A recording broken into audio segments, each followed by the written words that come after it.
Hola de nuevo, soy Xavier Arriaran del Pensamiento Positivo y estoy aquí porque he venido a martirizarte con este nuevo capítulo del nuevo despertar de la conciencia, iniciando la serie sobre la magia, ahora con su vinculación con los símbolos. Ahora pues, abróchense los cinturones.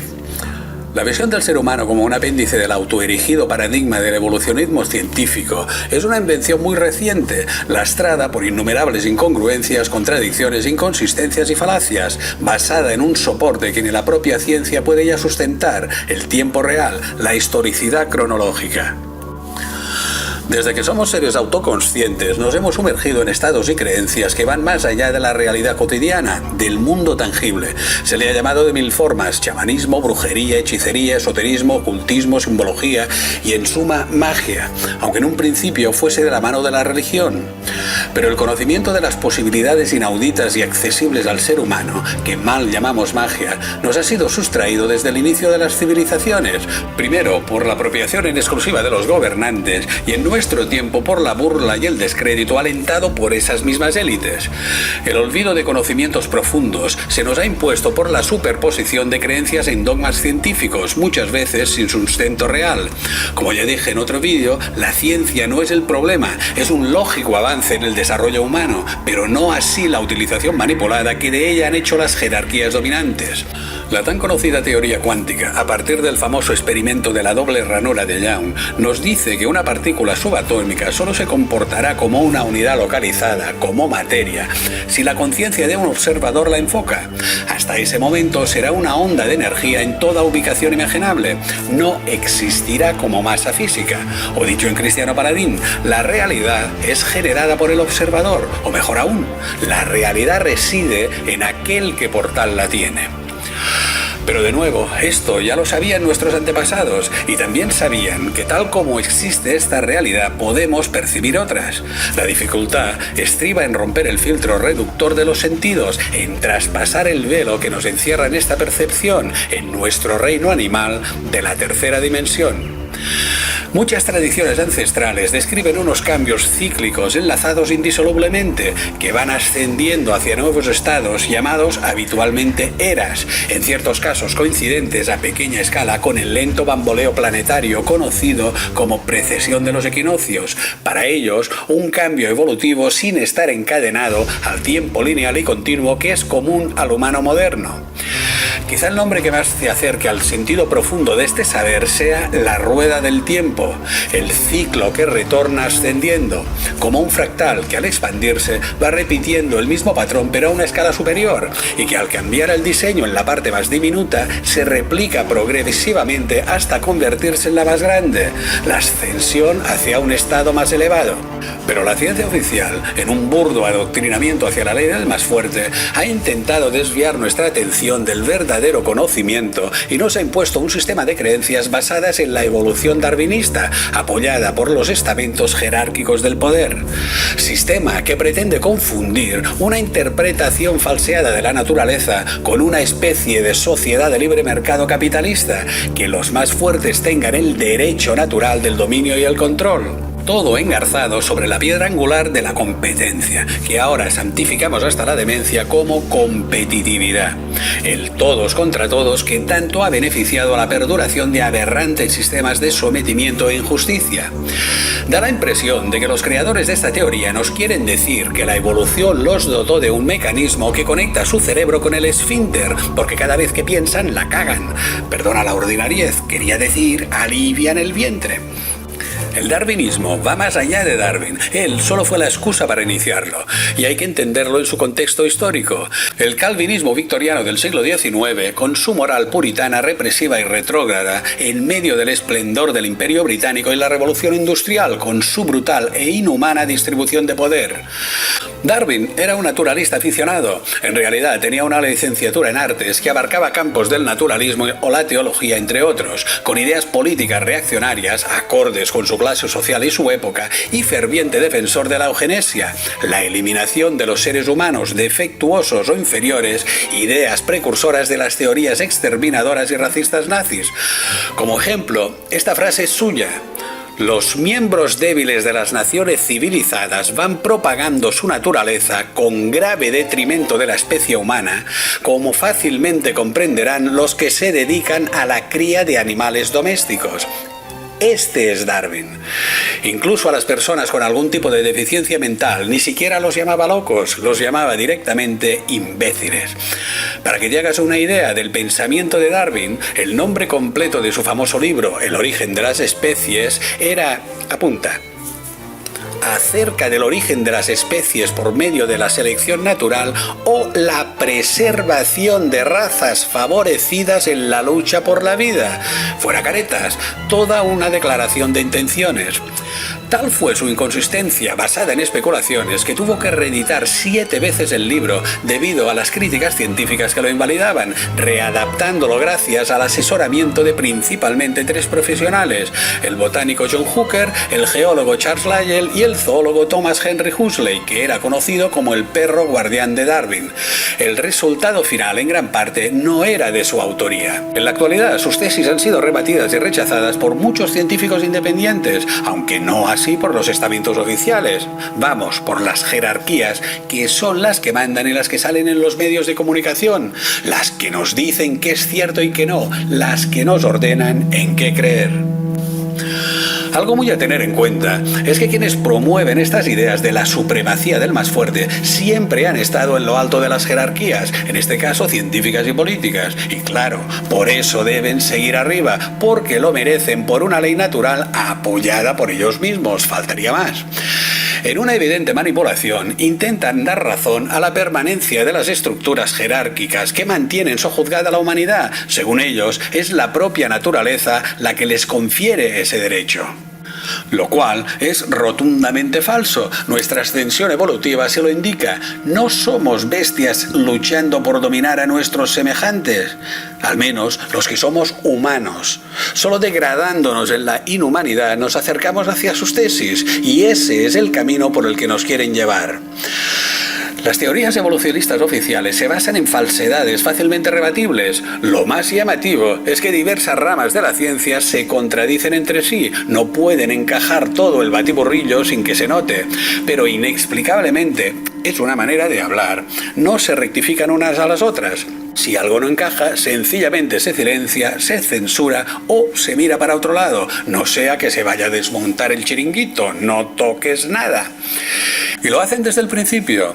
La Tierra tiene unos 4.550 millones de años y las primeras estructuras celulares, protocélulas, en realidad membranas aislando su contenido químico, aún no vida propiamente, se originaron desde hace algo más de unos 4.000 millones de años. Esta etapa de formación se ha denominado prebiótica y microbiológica y, según parece, fueron haciéndose más y más complejas. Posteriormente, los procarios, células procariotas que ya contienen ADN, esto es importante, aunque disperso en el citoplasma, se dividieron hace 3.700 millones de años en 2 ramas, las arqueas y las bacterias, y más tarde las células eucariotas, con un núcleo de ADN diferenciado unos 2.000 millones de años atrás en animales y vegetales. Resumiendo, de ellas, de estas protocélulas en conjunto, provienen todas las formas de vida posteriores, afirmando que en una evolución lineal y continua desde el principio hasta nuestros días. De este modo, tuvieron suficiente tiempo para formarse. Aunque aún así hay que tener en cuenta la baja probabilidad de que el fenómeno llamado triple convergencia se diese, la combinación de lípidos, nucleótidos y aminoácidos, tanto en el tiempo como en interacción en sus orígenes. Sin embargo, la astronomía nos cuenta otra historia. Durante el periodo inicial de creación de la Tierra, poco después del colapso de la materia solar, recibió los impactos de innumerosos cuerpos en formación.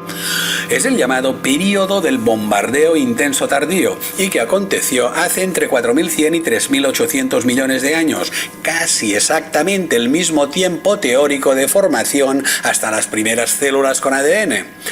Las estadísticas y las evidencias mostradas por cráteres en la Luna indican que durante esta fase numerosos objetos colisionaron periódicamente en la Tierra con la suficiente energía para vaporizar la atmósfera y la hidrosfera, las lagunas y los mares primigenios, y causando gigantescos efectos invernaderos, alcanzando temperaturas de hasta 2.000 grados centígrados durante siglos, lo que haría inviable la supervivencia de cualquier forma de vida hasta el final de este periodo. Y se muestra evidente la imposibilidad de que fuesen estos mismos organismos los que llegaron hasta nosotros.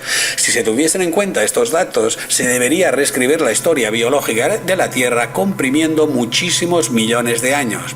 Ardua tarea. Y si añadimos la abrumadora improbabilidad cronológica de gestación de la colosal y compleja estructura del ADN, habría que hacer juegos malabares para explicarlo. Encajaría con mucha más lógica el que fuese ese mismo bombardeo intenso tardío el que introdujese los elementos para nuestra aparición. De acuerdo, una hipótesis, pero en este caso no quedaría cortada su continuidad en el tiempo, y de todos modos, aunque fuesen elementos ya existentes los causantes, deberían de haberse desarrollado con muchísima mayor rapidez de la que nos explican. O sea, nos enseñan las dos teorías por separado y sin cuestionarlas, pero cuando las juntas y superpones en el tiempo, no encajan. Sin embargo, incomprensiblemente, desde lo alto del poder científico no se da la orden de revisarlas y el sistema educativo sigue impartiendo sus dogmas. Parece que se olvidaron de lo que dijo el científico teórico Henri Poincaré. La ciencia está hecha de datos como una casa de piedras, pero un montón de datos no es ciencia más de lo que un montón de piedras es una casa.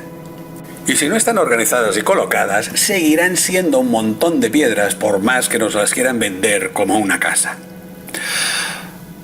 Otra más. Nos cuentan que la evolución de los seres vivos ha sido un proceso lento, paulatino y aleatorio, y que se ha desarrollado gracias a la competencia entre las distintas especies. Hagamos la comprobación. Los nombres de los diferentes períodos geológicos fueron dados porque durante los mismos se encontraron distintos tipos de fauna diseminados en los sucesivos estratos en que se encontraron los fósiles. Por ejemplo, durante el Paleozoico, de hace unos 550 a 245 millones de años, en el Cámbrico aparecen los primeros peces, o en el Devónico los insectos y los anfibios. Estos estadios se diferenciaron por grandes catástrofes ambientales a nivel planetario, como impactos de meteoritos, inversiones de los polos terrestres, masivas erupciones volcánicas, etcétera, etcétera, y entre ellos se dieron los cambios hacia nuevas especies. Sin embargo, nunca se encuentran individuos gradualmente diferenciados. Las nuevas especies aparecen de forma rápida y sorpresiva, en relación al enorme tiempo geológico, después de graves alteraciones en la Tierra. El ADN, además de ser solo una parte del complejo de interacciones que provocan el desarrollo de los seres vivos, está directamente influenciado por la presión ambiental. Durante estas crisis geológicas sufre lo que se llama estrés genómico y que hace posible que se den los cambios, los saltos entre los llamados elementos móviles del ADN.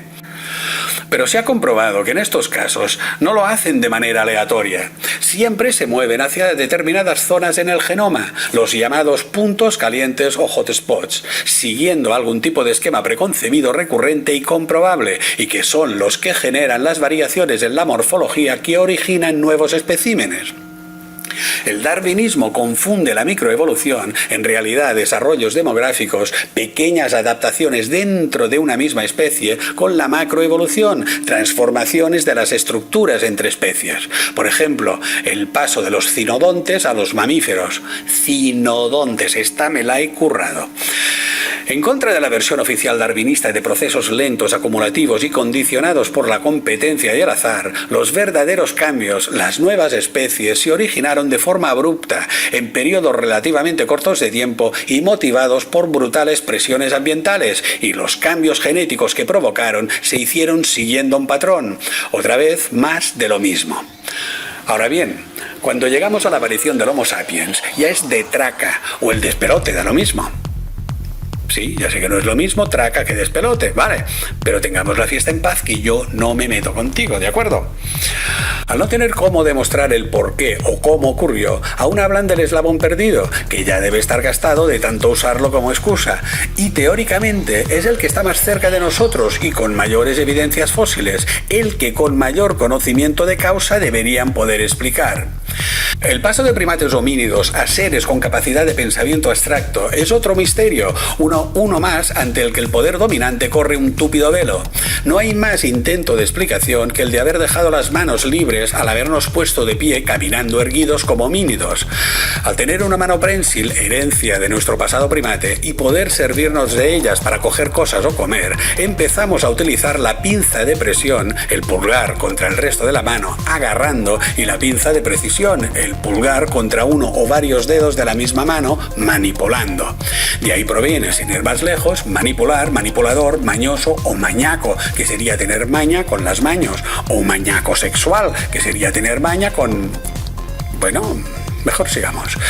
Cientos de miles de años, empleando las manos controladas por la vista, todo ello coordinado por el cerebro, hicieron que éste desarrollase un tipo de conexiones neuronales, unas capacidades diferentes a las de cualquier otro animal. Y aparte de utilizar las manos, también nos dicen que el otro factor fue el pasar a comer carne. Siendo omnívoros oportunistas, que comemos de todo, como los cerdos, sin ánimo de ofender a los cerdos, claro, las hembras pudieron ingerir más proteínas para gestar progresivamente infantes con mayor masa encefálica. Aunque esto no es del todo cierto. En realidad, los homínidos no tuvieron la destreza en la construcción de armas ni la estructura social necesaria para cazar de modo sistemático hasta bien avanzada la especie Homo. Realmente, cuando se fue produciendo el aumento de la capacidad cerebral, aparte de vegetales, no comían carne de forma habitual, sino insectos, pequeños animales y, en todo caso, carroña robada a depredadores mayores. Fue el devorar despojos de cadáveres podridos lo más usual. El Homo heidelbergensis, extinguido hace unos 250.000 años y antecesor del neandertal, nuestro primo hermano, aún es considerado omnívoro carroñero. Hay quienes hablan del fósil de un sujeto supuestamente carnívoro de hace 1.500.000 años, pero sin más ratificaciones. La aparición del pensamiento abstracto, el convertirnos en seres inteligentes, no puede ser considerado parte de un proceso de adaptación mecánica, puramente explicado por los efectos y comportamientos fisiológicos. Solo sería el medio, pero no el qué ni el por qué, sería el efecto, no la causa. Como expliqué en un vídeo anterior sobre el pensamiento y el ego, el área de Broca cerebral, la que permite, junto con el área de Wernicke, la producción del habla, la comprensión y el procesamiento del lenguaje, ya estaba desarrollado en los homínidos de hace 2 millones de años, que da constancia en fósiles en las oquedades en el interior de sus cráneos. Pero en ese momento aún no habían desarrollado un aparato fonador que les permitiese el habla, especialmente una laringe baja y amplia y el huesecillo hioides. Solo podían emitir sonidos reducidos, gruñidos y gritos. Antes de poder hablar, lo cual solo fue posible desde hace unos 150.000 años, ya teníamos desarrollado en nuestro cerebro la parte que después sería destinada al habla ligada indisolublemente al pensamiento, pero que en ese momento realizaba la función de organizar mentalmente la comunicación, para activar gruñidos, gestos, gritos y movimientos como cualquier otro animal. De hecho, en bonobos, chimpancés y gorilas, el área 44 de Brodmann, un sistema para medir la corteza cerebral, es el equivalente de nuestra área de Broca en ellos, aunque carecen de lenguaje.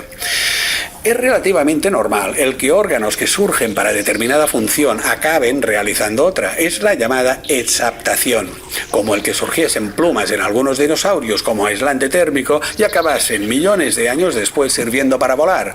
O sea, no podemos explicar la aparición del ser humano pensante solamente por sus cambios morfológicos.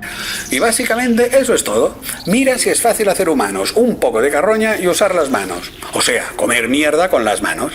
Fíjate lo que hacen a usar los cubiertos. Claro que si hay sopa en el menú, la verdad es que hay que ser listo. O guarro. Pero guarro con pensamiento abstracto, que no es lo mismo. Y no hablemos más, que aún la vamos a liar. Total, que si le quitas un poco el polvo, desde el inicio de la vida, la aparición de nuevas especies y la del ser humano, no hay mucha consistencia en el paradigma de la lenta evolución por azar, acumulación y sobre todo competencia, en la ley del más fuerte con la que nos dan la brasa día sí y día también. Pero a que esto no lo has oído en la tele, qué raro. Y una vez más nos encontramos con una versión aportada por seres anteriores al conocimiento científico moderno que dan otra explicación coincidente en el tiempo con la aparición del Homo sapiens. Las tablillas cuneiformes sumerias, conocidas como Anunnaki, nos cuentan que la hibridación entre los antiguos gobernantes, aquellos que del cielo a la tierra vinieron, y los homínidos, creó a sus descendientes y a los lulus esclavos, nosotros, y según lo escrito, hace entre 400 y 200.000 años. Casualmente adivinaron que casi 6.000 años después de ser redactadas, descubriríamos que el ser humano moderno se originó aproximadamente en ese mismo espacio de tiempo. Y como no, los equivocados o que acertaron por casualidad son los que lo dijeron primero, los otros. A lo mejor lo hicieron para jorobarnos con la duda. Es como aquel predicador que cuando le preguntaron que si realmente Dios lo había creado todo en 7 días, ¿de dónde habían salido los huesos de los dinosaurios? Y contestó: los puso ahí Dios para engañar a los ateos. Sí, señor. Buen razonamiento si se defienden esas creencias. ¿Me explico? Pero entremos en materia. Casi nada sabemos de esta primera civilización conocida, la sumeria. Su procedencia geográfica, su pertenencia étnica o su origen lingüístico son un misterio. Se organizaron en poderosas ciudades-estados más que en un imperio propiamente dicho. Se han encontrado asentamientos en la Baja Mesopotamia entre el 6700 y el 6500 antes de nuestra era, hace casi 9000 años, en los cuales se hallaron cráneos presentando tanto dolicocefalia como braquiocefalia, malformaciones y alargamientos del cráneo. Es curioso señalar que este tipo de deformidades en rastros arqueológicos con respecto al promedio humano se encuentran en diversos puntos del planeta, coincidiendo con la aparición de nuevas civilizaciones. Además, étnicamente no tenían relación con las tribus semitas que habitaban la zona. Sobre su escritura, la primera en la historia de la humanidad conocida y consecuentemente su lengua, la datación más antigua aceptada hasta el momento proviene del 3300 antes de nuestra era, hace más de 5000 años. Por su lengua aglutinante, como por ejemplo el finlandés, con palabras con una raíz que contiene el concepto y un apéndice que infiere la cualidad, o formadas con dos raíces, el sumerio no tenía parentesco o semejanza con ninguna lengua de su época. No era indoeuropea, ni semita, ni camita, ni siquiera de la familia elamodrádiva, perteneciente a culturas alrededor del Indo, desde la India y Pakistán hasta Irán. Se considera una lengua aislada que no pertenecía a ninguna fórmula lingüística conocida. Es algo común en las primeras civilizaciones como la sumeria, egipcia, babilónica, maya, azteca, olmeca, jemer, china o las hindúes, la creencia en dioses primigenios dadores de vida venidos de las estrellas y la utilización de detallados sistemas de estudio de los cielos con una clara comprensión de la mecánica astrológica y astronómica, incluyendo elaboraciones de calendarios con mediciones astronómicas, en muchos casos bastante precisas y sorprendentes. Existen unos escritos sumerios, las anteriormente citadas tablillas cuneiformes Anunnaki, que contienen cartas personales de negocios, de transacciones, recibos, listas de léxico, leyes, himnos y plegarias, encantamientos mágicos y textos científicos de matemáticas, astronomía y medicina. La lista real sumeria es un documento, parte de estas tablillas, aunque en realidad se han encontrado varias con pequeñas divergencias, que detalla cronológicamente los reinados de los sucesivos gobernantes, desde sus inicios hasta aproximadamente el 2300 antes de nuestra era.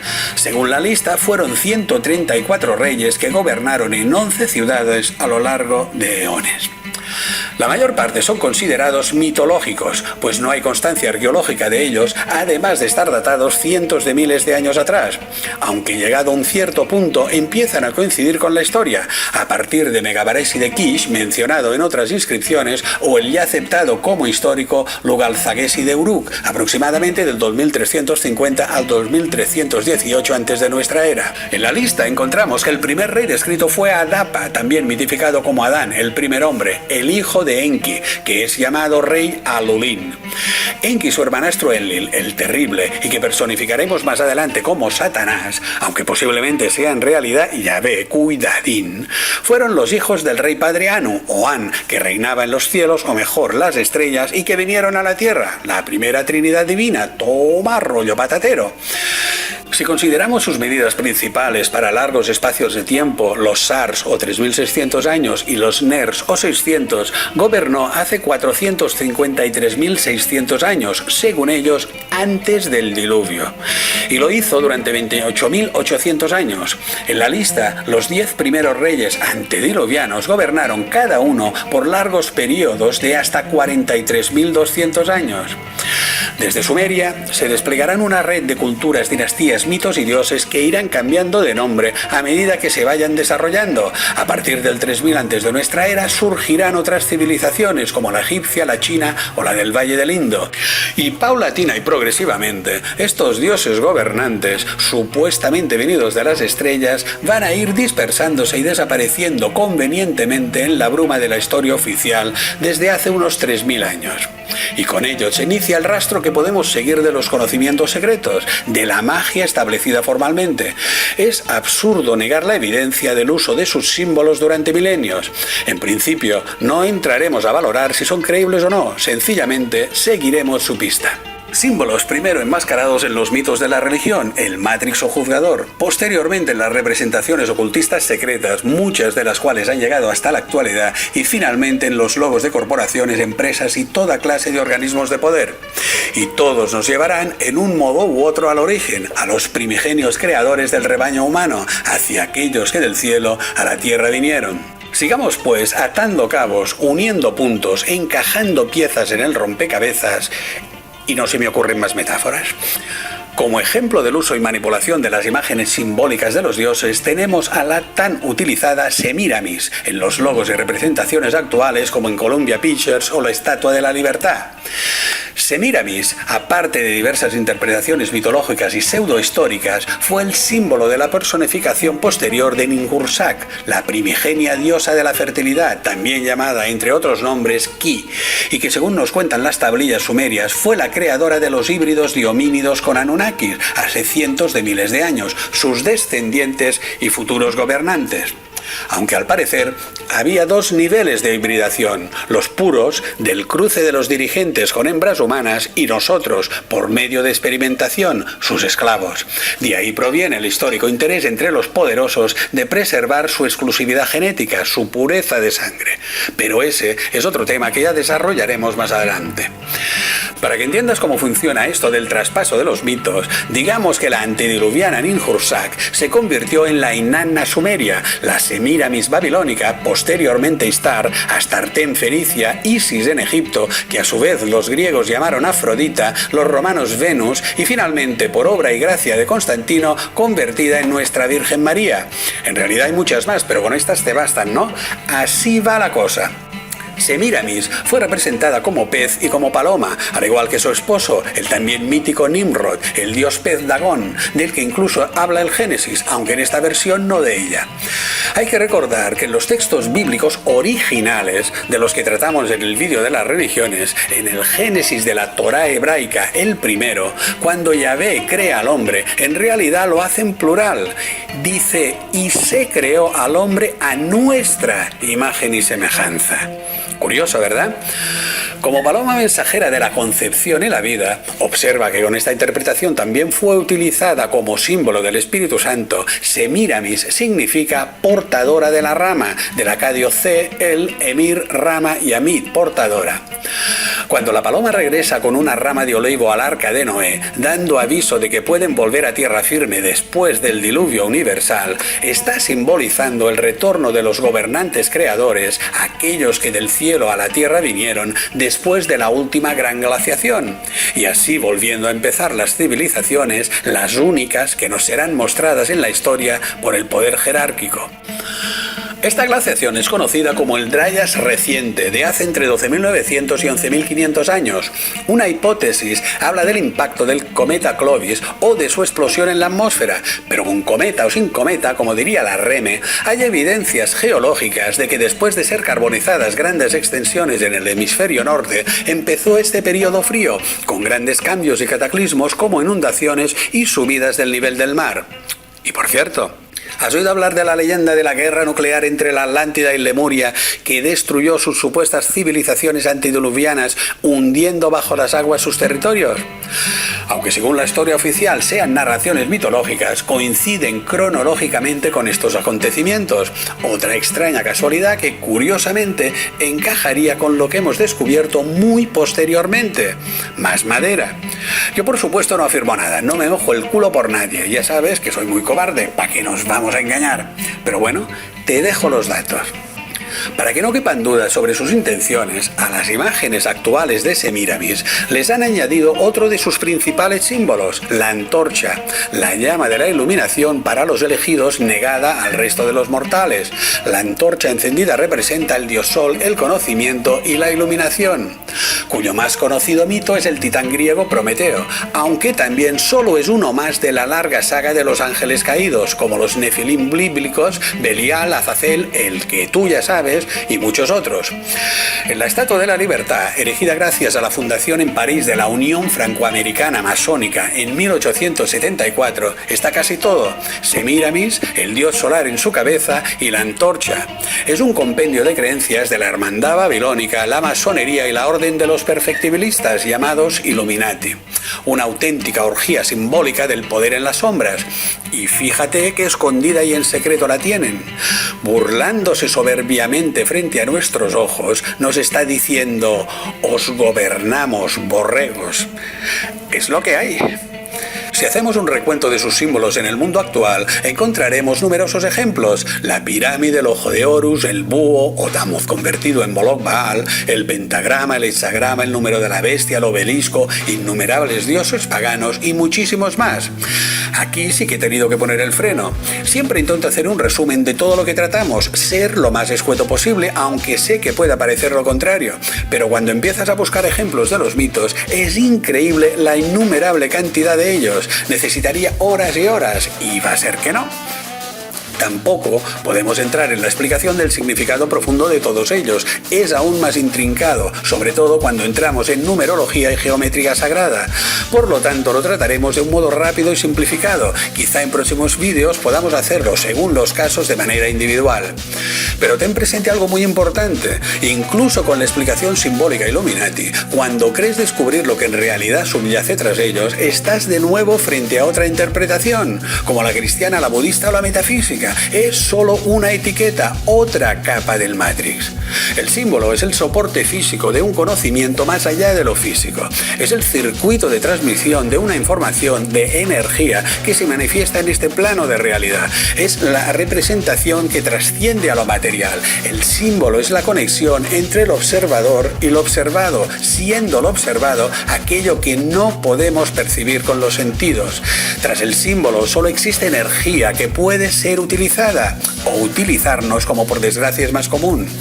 La mayoría de los pobres miserables que adoran al ojo que todo lo ve o a Zabulón, mayoritariamente no saben que tan solo son otras herramientas en manos de aquellos que operan tras las etiquetas, tras el Matrix. Son esbirros en escalones jerárquicos superiores a los nuestros, pero separados por un universo de conciencia de la cima.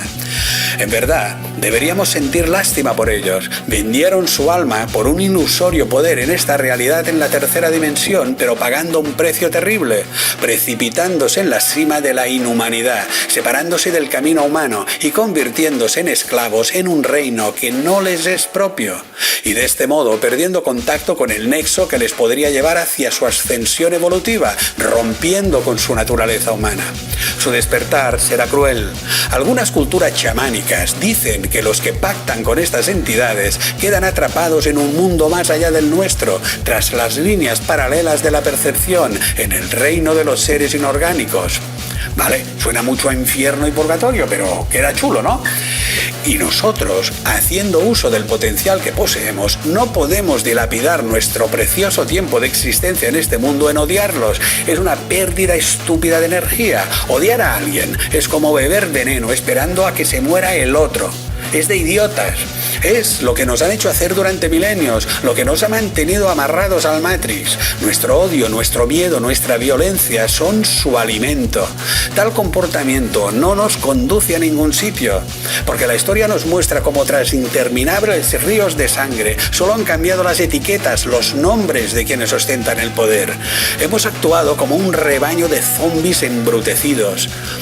Lo que nos hace libres, lo que nos permite elegir en base a nuestro propio criterio y objetivos, lo que nos da la claridad para decidir y actuar, es la empatía, el agradecimiento, el amor, todo aquello que de modo reflejo natural y profundo nos hace sentir bien. Es cristalino, no hay posibilidad de engaño en ello. El odio y el miedo nos distraen de nuestros intereses, son nuestro peor enemigo. Pero continuemos con estas supuestas teorías. La pirámide es un receptor y amplificador de energía. La pirámide es un portal hacia otra dimensión, la puerta entre nuestro mundo y el de nuestros carceleros, aunque ellos a su vez están condenados en su propia prisión dimensional. Por eso nos necesitan. Deben nutrirse de nuestra energía para alcanzar su libertad. No te pido que lo creas, solo prosigo la narración. Comprendo que es una historia que puede sonarte a "este se ha puesto hasta el culo de todo, vaya ciego ha pillado". Sí, realmente cuando lo oyes por primera vez te quedas con la impresión de que te han echado droga en la bebida. Por eso sigues investigando, a ver si es verdad y echan más. Es broma. Lo que sí puedes constatar documentalmente es que los iniciados en estos círculos secretos, al alcanzar un cierto nivel en la escala jerárquica piramidal, reciben la iluminación. El conocimiento y el poder representado por la antorcha van accediendo a mayores parcelas de información y de la consecuente influencia. Y por encima de ellos, de la pirámide, en esta realidad material, se simboliza el ojo que todo lo ve, también conocido como el ojo de Ra, el ojo de Horus o Udiat, el ojo de la providencia o el delta luminoso. Las entidades de otra dimensión que nos observan, controlan y gobiernan por medio de sus enlaces. Según estos conocimientos, es la similar configuración energética de sus adeptos, gracias a la hibridación de la que ya hemos hablado, la que les permite materializarse en determinados momentos, regidos por rituales, en la apariencia humana de sus seguidores, utilizarlos como vehículos. Que sí, que parece un cuento de chiflados, pero a mí ya no me importa lo que piensen los demás. Hago lo que creo que debo de hacer, contarlo. Y si alguien se ríe, que se ría, está en su derecho, y que salga el sol por Antequera. A lo que íbamos. Intenta buscar una razón por la que los que están en posición de poder, sea económico o político, siguen utilizando estos símbolos siglo tras siglo. Algo que se nos escapa y que subyace tras ellos sigue siendo objeto de culto por parte de las jerarquías. El pentagrama, sin ir más lejos, aparece en las tablillas cuneiformes hace más de 5.500 años y ha ligado a estos primordiales orígenes que nos son ocultados o difamados por los mismos que se sirven de ellos, lo cual deja al descubierto la evidente manipulación de la información histórica. Toda la parafernalia que nos han transmitido sobre él, tanto cristiana como satánica, son interpretaciones muy posteriores. Nada tienen que ver con el trasfondo verdadero, juegos de espejos para mantenernos en la ignorancia. En realidad, el pentagrama invertido como representación del mal no fue adoptado sino hasta el siglo XIX por el ocultista y masón Rosacruz Eliphas de Levi, de nombre real Alphonse Louis Constant. El propio Baphomet, esa cutre escenificación teatral templario-masónica del demonio, o de Lucifer, el portador de la luz y el conocimiento, según convenga, no es sino un esperpéntico disfraz utilizado de diferentes formas por el poder para engañar y manipular a la población a su antojo. Y oyendo todo esto, ¿no te pica la curiosidad? Que te va a picar. ¿No te preguntas, ¿y estos gobernantes han sido tan hábiles, astutos e inteligentes como para crear avanzadas civilizaciones y detentar el poder durante milenios? Y a la vez ser tan simples, crédulos e ingenuos para venerar absurdas supersticiones y realizar hechicerías infantiles. ¿En qué quedamos? ¿O son tontos o no son tontos? Bueno, yo tengo días, muchos, vale, pero no estamos hablando de mí, sino de los figuras estos. Y además, lo han sido todos, todo el tiempo. Extraña paradoja, no cuadra, piensa en ello un momento, utiliza el sentido común. Una de las máximas de estas creencias, posteriormente recopiladas por el hermetismo, base de todo el ocultismo posterior, era: como es arriba, es abajo. El reflejo y transferencia, la resonancia energética que permite la creación, el paso del uno al otro y que se manifiesta en el campo físico, mental y espiritual, lo que desde la perspectiva de nuestra dimensión llamaríamos la inmortalidad.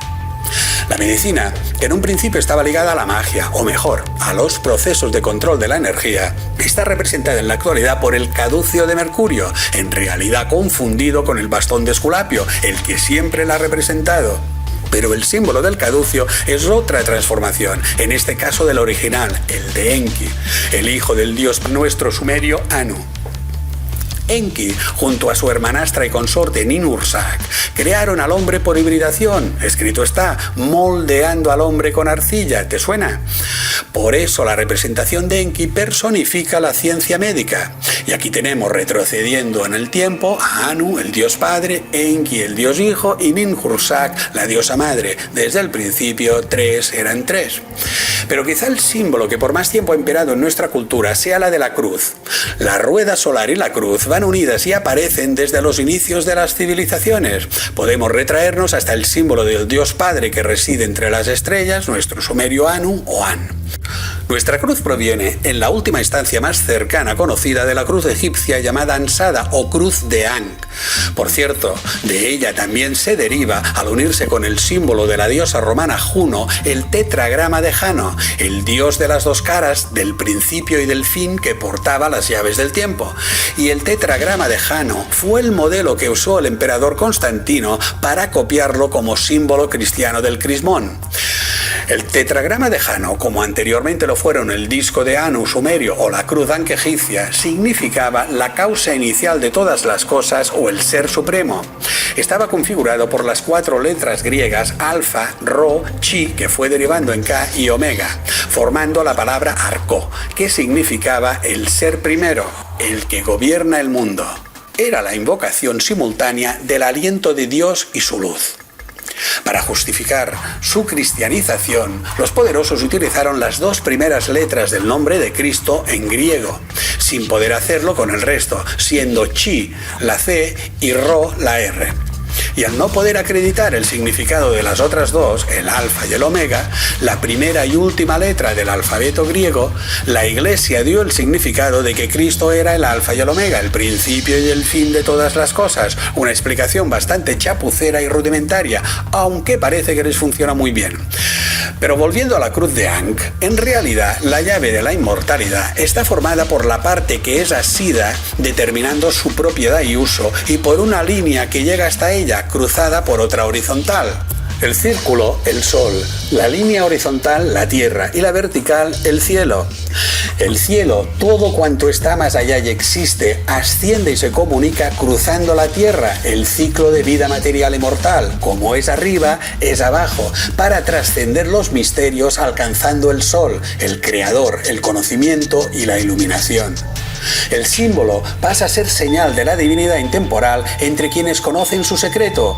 Podemos ver como en el antiguo Egipto Horus cede la llave Ankh, la llave de la vida, a su hermanastro Tot, o como más adelante Jesús entrega las llaves del cielo, la vida eterna, a San Pedro. Son la misma simbología.